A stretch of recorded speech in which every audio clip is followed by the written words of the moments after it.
Development Induced Displacement. Introduction. Dear students, recently we read in newspapers and saw on the news about the havoc the rains are causing in the north and how it is affecting the rivers and making it overflow into the land and causing floods. Due to this, people are forced to leave their homes and move away. In this case, because of the floods, the people are forced to leave their homes till the water recedes. But there are some people who are forced to leave their land, village, forcefully because their land is needed and acquired for the development of the state and country. This forced migration of people for the development of the city is what we are going to learn today. This is a major social problem arising globally as well as in India in the name of development. In the last chapter, we learned about what is meant by development in a society and the consequences of this rapid development. Today, we will be learning about one problem arising due to development, and that is development induced displacement. Development induced displacement. Development induced displacement and resettlement can be explained as the forcing of communities and individuals out of their homes, often also their homelands, for the purpose of economic development. It has been associated with the construction of dams for hydraulic power and irrigation purposes, but also appears due to many other activities such as mining and airports, industrial plants, weapons testing grounds, railways, road developments, urbanization, conservation projects, forestry, etc. Development induced displacement is a social problem affecting many levels of human organization, from tribal and village communities to well developed urban areas. Development induced displacement or the forced migration in the name of development is affecting more and more people as countries move from developing to developed nations. The people that face such migrations are often helpless, suppressed by the power and the laws of the nations. Migrants are often compensated only monetarily, without proper mechanisms for addressing their grievances, nor do they get any political support to improve their livelihoods. Each year, millions of people are forcibly displaced by development projects, whether dams, roads, reservoirs, or oil, gas, and mining projects. While such projects can bring enormous benefits to society, they also impose costs, which are often borne by its poorest and most marginalized members. Displaced people often internalize a sense of helplessness and powerlessness because of their encounter with the powerful external world.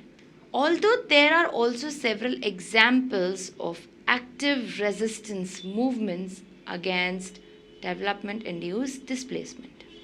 In every category, particularly, women are the worst hit and pay the highest price of development. Development induced displacement and resettlement forcibly makes people move away from one's land inhabited and carries with it the risk of making them poorer than before displacement. Since a significant portion of people displaced do not receive compensation for their lost assets and effective assistance to reestablish themselves productively. The largest scale of development induced displacement and resettlement is seen in the world's most densely populated countries, China and India. According to the Chinese National Research Center for Resettlement, Over 45 million people have been displaced in this country. Following development projects carried out between 1950 and 2000, 52% of this number owing to urban development projects. Recent research has pointed out that 70 million people were displaced in China by development projects between 1950 and 2008. According to W. Cortland Robinson, development projects in China during the 90s displaced approximately 10.3 million people. In 1989, the Chinese government admitted that over 7 million people who were displaced due to development induced in that country lived in extreme poverty. According to the World Commission on Dams, construction of dams was the sole cause of 34% of development induced displacement in China between 1950 and 1990. This problem on an equally large scale has been observed in 20th century India. Vijaya Paranjipai 1988 estimated that construction of dams had forced the involuntary resettlement of at least 21.6 million people up to that date, 13. According to Taneja and Thakkar 2000, the construction of dams alone displaced between 21 and 40 million people in India. As noted by Mahapatra, development might have displaced 25 million people in India during the second part of the 20th century, from 1947 to 1997. These figures seem to have been grossly underestimated. According to Nalini Singh and Negi and Sujata Ganguly 2011, over 50 million people in India have been displaced over the last 50 years. An Indian government statement of 1994 gives the number of over 10 million development induced displaced people in the country who are still awaiting rehabilitation. The causes of development induced displacement are extensively discussed everywhere. Most publications list 8 main causes of development cause displacement due to construction of dams, hydropower plants, irrigation projects, artificial reservoirs, and canals. Dam building is the greatest cause of development induced displacement worldwide. According to the report of World Commission on Dams, the construction of large dams has led to the displacement of some 40 to 80 million people worldwide. Causes. First, the construction of dams tends to cause development cause displacement. This is one of the main causes for displacement across the world. Flooding of vast areas and the need for resettlement of entire communities in remote areas has a much greater social impact than many other causes of displacement. In this case, people are being forcibly resettled due to construction of dams, restoring livelihood, and adapting to areas far from the previous place of residence. Second, development of transportation. Construction of roads, highways, and rail transportation is currently, along with construction of dams, one of the causes of development induced displacement on the largest scale. Third, urbanization. Among the most important categories of urbanization processes causing involuntary resettlement are expansion of urban areas, rebuilding of the cities with the devastation of war, and the transformation of existing districts and neighborhoods. Water supply projects, development of urban transport, especially underground water supply projects, are another important cause of large-scale relocations within urban space. Displacements associated with urbanization are more numerous than those associated with the creation of dams. However, due to the high population density in urban areas, the number of people displaced per unit of area by projects of this kind is larger than the proportion displaced by a single dam. Fourth, mining and transportation of resources. Attempts to obtain control of exploitation of areas and further extraction and transportation of resources have become a growing cause of internal displacement. According to some estimations, over 600% of the world's natural resources are located on indigenous lands. The desire to obtain particularly valuable resources is becoming an important factor in many local conflicts. The internal violence caused by conflicts over resources can, therefore, affect the dynamics of conflict induced displacement to a considerable extent. Large scale displacement of people is also a consequence of the expansion of mining areas. Expansion of mining in India led to the involuntary resettlement of over 2.55 million people between 1950 and 1990, particularly in the Jharkhand region. Fifth, deforestation and expansion of agricultural areas. Falling of trees is often the first step in the transformation of land into agricultural areas. Especially serious environmental and social problems are caused by the creation of large monoculture plantations, such as palm oil plantations. Sixth, creation of national parks and reserves.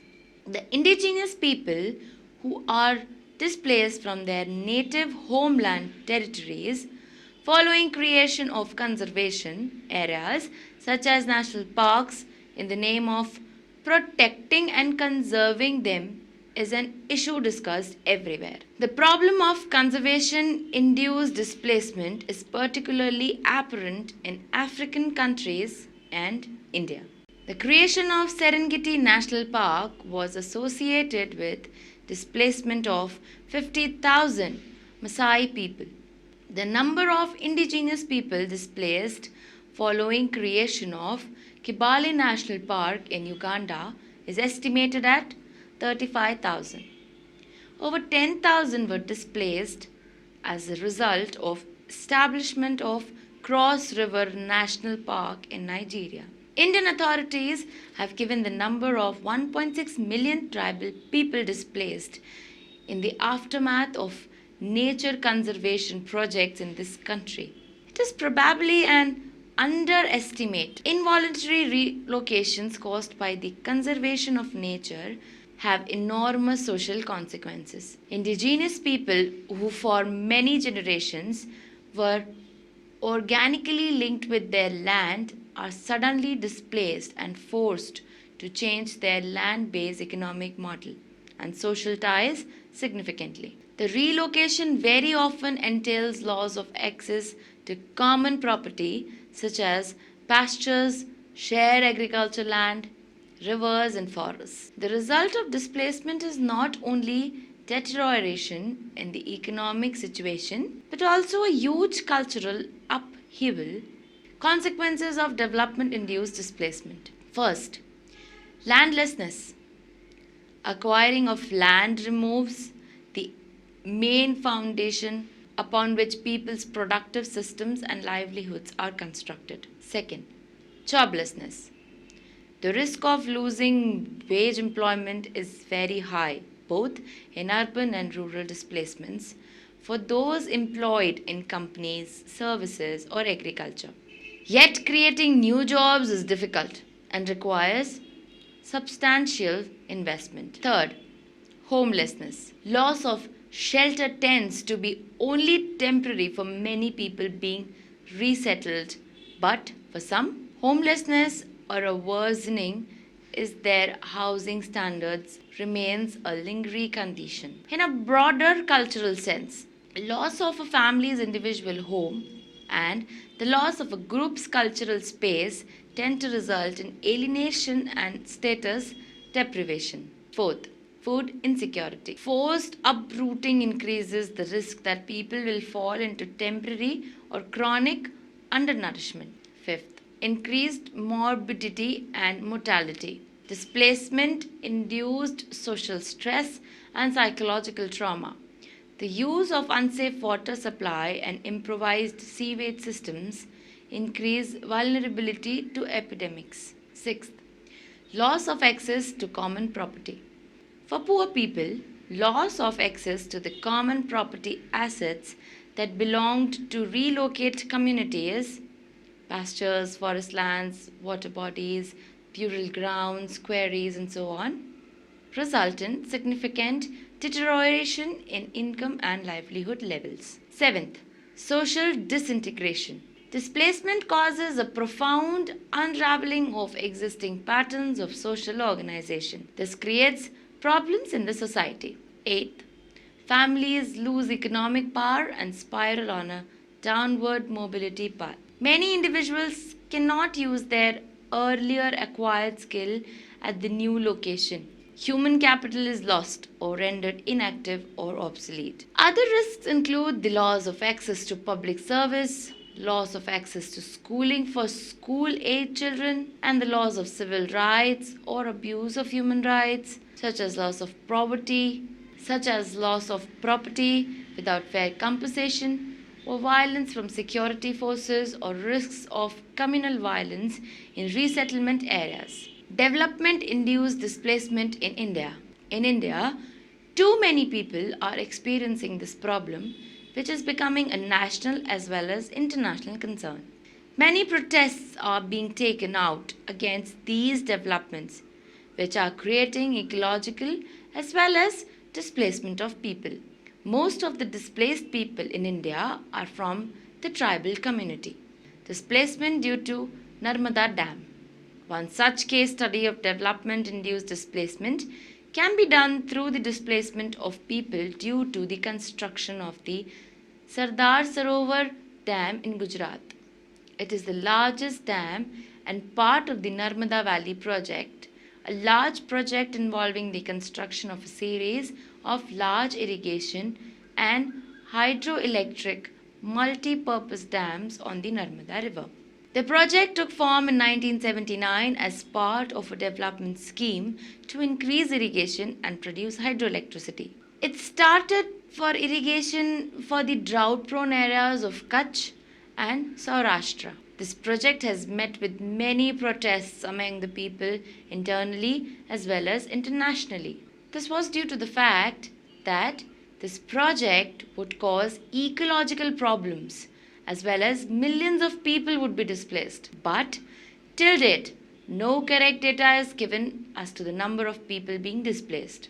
Majority of the people being displaced by the building of dams on the Narmada River are either Dalits or Adivasis. These are people belonging to the lowest economic class in India. They do not have the economic capability to fight for their rights. Furthermore, in most cases, in order to claim compensation, one must have a formal title to land. Most Adivasis and Dalits do not have a formal title to their land and thus cannot claim compensation. Many people who do get compensation in the form of land usually receive very unfertile land of which they cannot cultivate. Hence, they cannot support their families and their standard of living is severely degenerated. Some Adivasis receive compensation in form of money. However, these tribal communities do not know how to handle money since they live mostly by the barter system. They end up being crushed by the modern world of money simply because they do not have the knowledge to use it. Majority of the displaced don't receive any form of compensation and end up being absorbed into the slums on the outskirts of big cities of India, where they face severe health risks due to overcrowding and bad sanitation. Many protests are being taken out. It is called Narmada Bachao Andolan, consisting of Adivasis, farmers, environmentalists, human rights activists, displacement of people in Singur in Bengal. Singur gained international media attention since Tata Motors started constructing a factory to manufacture their car, Tata Nano, at Singapore, which became a major controversy in West Bengal. The state government of West Bengal facilitated this controversy by using the 1894 Land Acquisition Act rule to conduct a takeover of 997 acres of farmland to have Tata build its factory. The rule is meant for public improvement projects, and the West Bengal government wanted Tata to build it in its state. This decision was due to the rapid rise in the population and accompanied by significant economic growth in India. Unemployment rates, poverty rates, infant mortality rates, job growth rates, etc., forced the state government to take this action of allowing Tata to open their factory in Bengal. Local politicians gained power by promising agricultural land to landless farmers.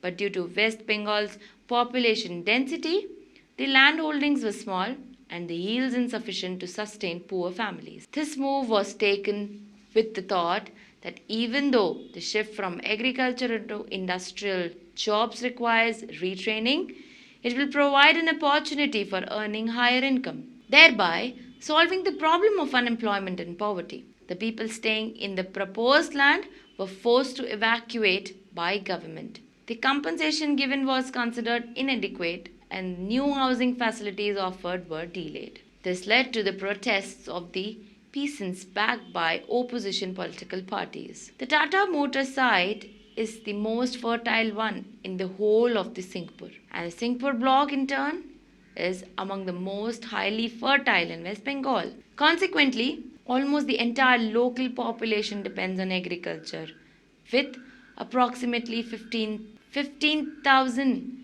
making their livelihood directly from it. With the number of direct jobs to be created no more than about 1,000, many of which are expected to be outsiders, the local populace felt threatened for their livelihood. Environmental degradation was also feared. The project was opposed by activists and opposition parties in Bengal, and Tata was forced to pull out its project from West Bengal. In spite of Tata not opening their factory there, the land acquired is still in the hands of the government and the people are still displaced at the mercy of the government. Development and displacement in Orissa. Orissa is one of the backward states of the country. It, however, possesses vast deposits of various valuable minerals and other resources, which remain unutilized and underutilized due to various reasons. The state saw the setting up of large development projects like multi-purpose river valley project, Hirakund Dam, Rengali, Upper Kolab, Indravati, Subharnarekha, etc. Large industries and several private sector projects have either been set up or signed to be set up. But what is painful is the large scale involuntary displacement of weaker sections, particularly the tribals. The findings of many studies relating to displacement and resettlement present a dismal picture. However, most of them have not been able to present an accurate picture of the socio-economic status of the displaced people. Statistical data indicates that a large portion of the project affected families belong to the tribal area. Since the tribal belt is invariably rich in mineral deposits, they are affected much by the ongoing power, mining, and industrial projects. Conservative estimate reveals the percentage of tribal among displaced families in the ongoing and pipeline development projects will be as high as 80%. Conditions of the displaced people in Odisha. The impact of development project in the Valley coal mine project in Odisha clearly reveals that the vast majority of them live a life of penury and hardship in the post-displacement period. Development projects have made the life of the displaced in general and tribal displacement families in particular more miserable and languishing in poverty. Some of the conditions found among them are a. Lack of basic amenities. Most of the development projects fail to provide basic amenities to the displaced people. B. Non-availability of wage work. Avenues for making money were severely restricted in the resettlement colonies, forcing many to migrate to places outside the district and even state. C. Decline in the role of women and relationship in the family. Women play a vital role in the family, community, and society. But after displacement, their income has either dwindled or has come to a halt altogether. They have become totally dependent on their husbands or sons for household expenditure. This made their role and status very limited. D. Decrease in family income has created conflicts and bitterness among them. E. Problem arising out of cash compensation. Most of the project authorities pay cash compensation, which is often misutilized by the male member on liquor. Increased alcoholism has led to a rise in crimes in these areas. Conclusion. In view of these after effects of displacement, it is necessary not only to focus on benefits of development, but to also look into the compensation and rehabilitation of the displaced people, who in these cases are the tribals or weaker sections of the society. There should be a long-term commitments, financial and institutional guarantees, and the use of professional approach in dealing with the issues of social development of indigenous people. They should be constantly monitored by independent observers, which will help in a long way in ensuring more effective resettlement and rehabilitation arrangements, but also in substantially bringing an improvement in their socio-economic condition in the post-project period.